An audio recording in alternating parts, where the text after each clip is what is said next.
Hi guys, Squirrel here. A few days ago I came across a project called Identity on Kickstarter.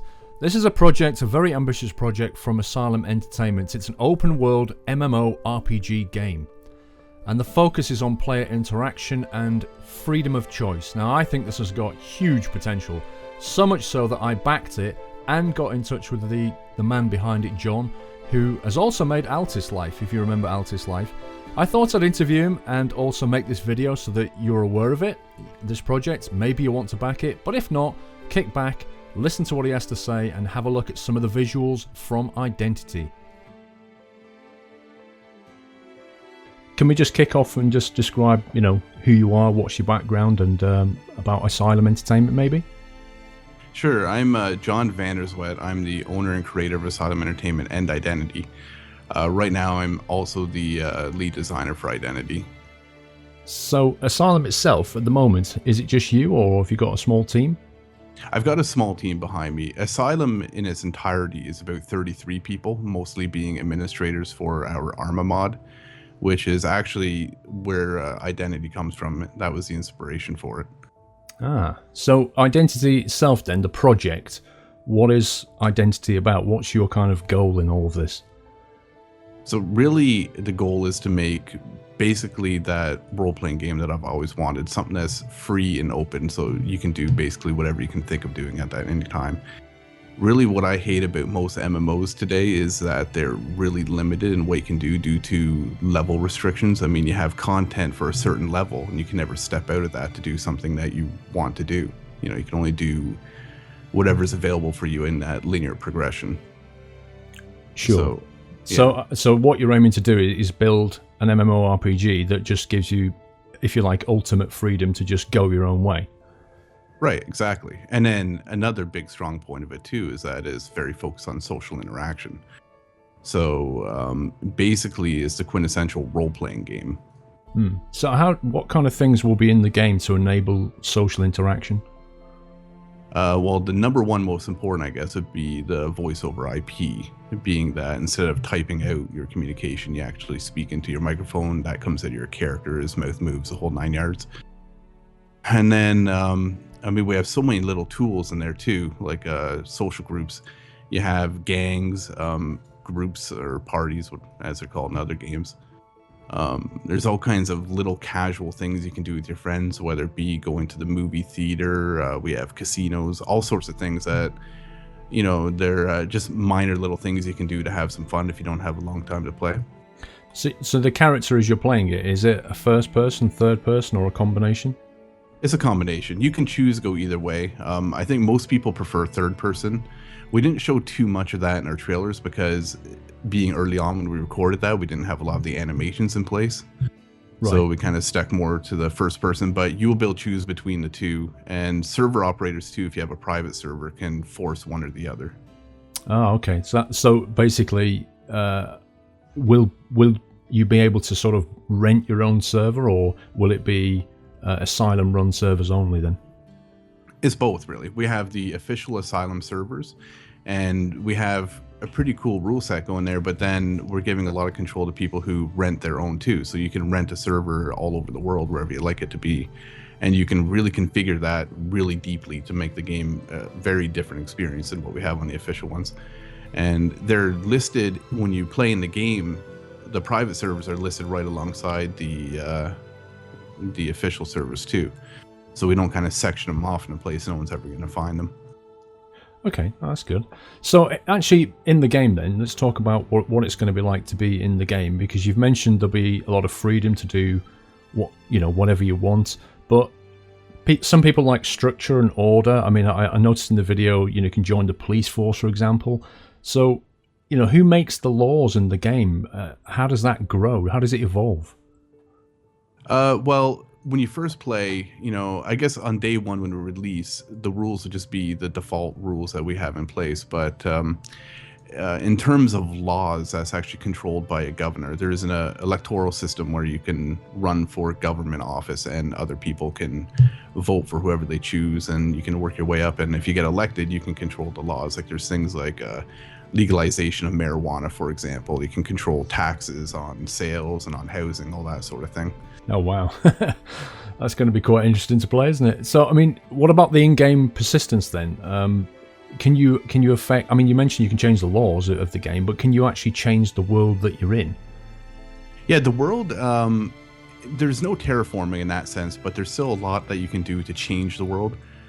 For example, you'll find farming and everything. You might buy a little house out in the country, and then next thing you know, you could build up a whole farming situation around there for legal and illegal things. You can build some structures too, like in a free form sort of way, but that's usually restricted to certain areas. You can't just put it absolutely anywhere, just so that our map doesn't get cluttered with nonsense, so. But there is some pretty cool stuff. Like, for example, the police can put down, they could build checkpoints, or they could drop road cones down on the ground, that sort of thing. It's all persistent. I mean, could you, for example, buy your own plot of land and then buy some designs for a house perhaps, and then have a house built? Is that kind of thing where you want to go? For the housing, it doesn't really work that way. The houses already exist in the world, and we do this because it allows us a lot more control and features. It's very easy on our servers going this route, because the houses are in a static position, but every single house in the world can be bought. So while their position is static, is going to basically open a door to people, or for people. They can go, one of the cool things about that is that you can customize the houses, right? So they're a static position, but you can upgrade all sorts of parts of the house, from siding, roofing, all that sort of thing. So you can upgrade, on the interior, it goes a lot further too. Right, so the outside and the inside of the house can be customized after you've bought it.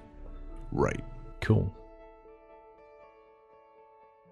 I myself, coming from a Euro Truck background, I'm just wondering at the moment, would I be able to buy a truck, drive it round, and deliver goods for people as a viable career in this game?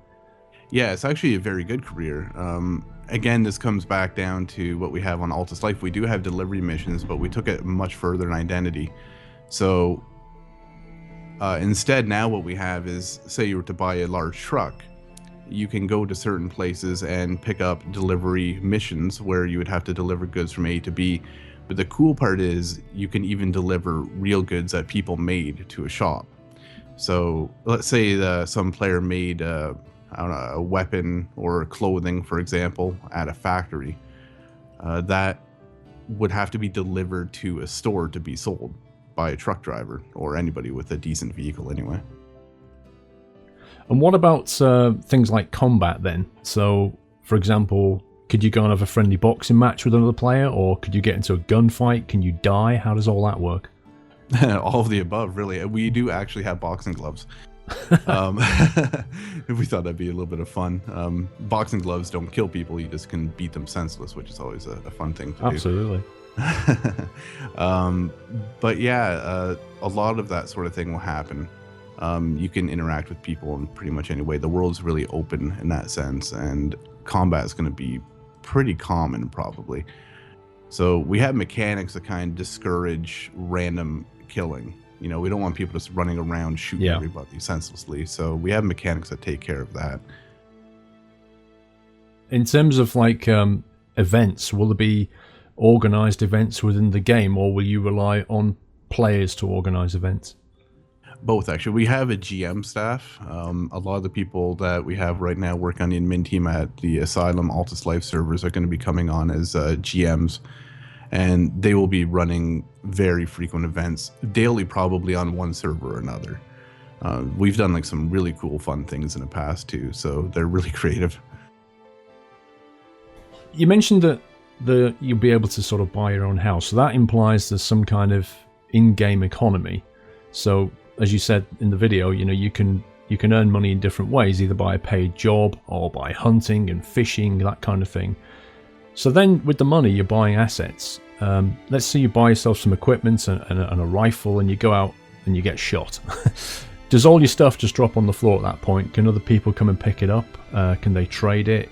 Will it be sort of stolen goods, or have you not worked that out yet?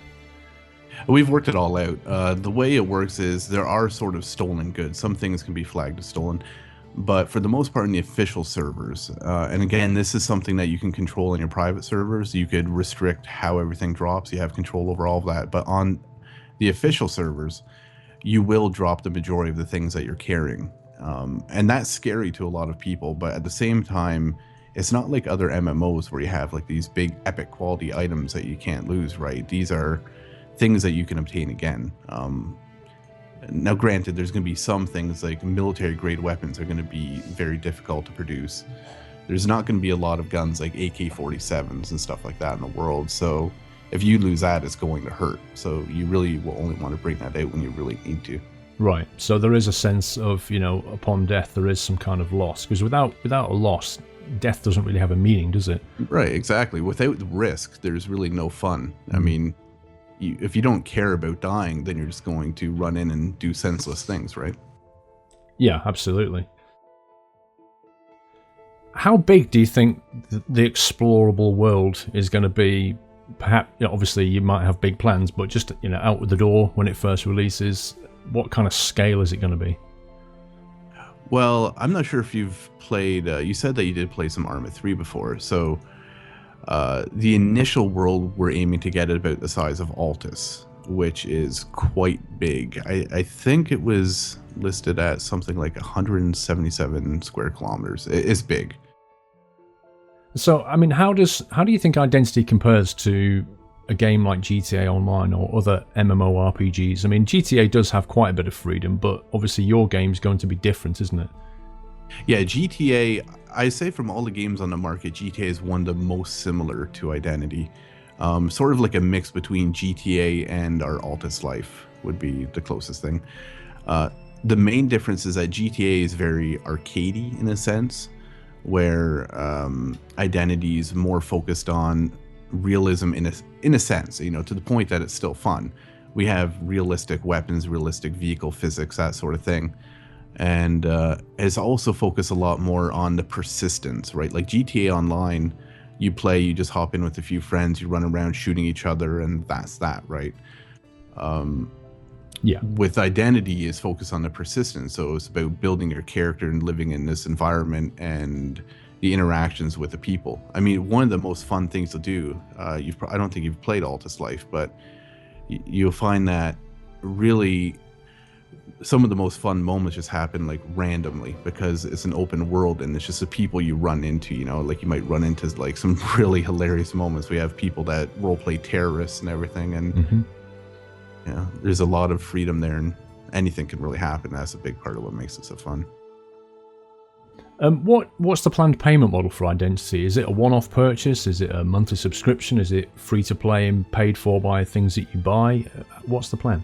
Sort of a mix there. There's no subscription, so you will buy in on what's called the passport. So the passport stamp, which you'll see on our Kickstarter, is sort of like the game purchase itself. You get your passport stamp, and that is access to that part of the world. Once you have that, then you're in the game. That's going to be about $10 to $15. So that's the buy-in. Once you have that, though, there's sort of like an item shop kind of thing too, like microtransactions, but they're all cosmetic and convenience based. We don't have anything that's going to affect the outcome of a battle or give any big advantage when it comes to making money and that sort of thing. Yeah, absolutely. That's very important, isn't it? John, what do we need to get this game started? How can the listeners and the viewers, how can they help to get this project on track? Right now, the best way would be to pledge on Kickstarter. When we reach that goal, it's going to really allow us to kickstart development, and we will immediately be hiring on a bunch of people that we have our sights on and we've been talking with. People I've worked with in the past I know are really talented. So that will make the development process a lot faster. So Identity is going to happen with or without Kickstarter. So even if we don't meet our goal, and it's a pretty high goal too that we have set, if we don't meet it, the game is still going to happen, but it won't happen quite as quickly. Right. Okay. Well, I'm going to leave a link in the video description to the Kickstarter. I myself have already backed it, as you know. I wish you the absolute best of luck. I think this is a really challenging project, a really interesting project. I think we need to see what you guys can do. So I just hope the viewers get on board and help you out here. Hey, well, thank you for having me. It's a good, fun time. Thank you, John.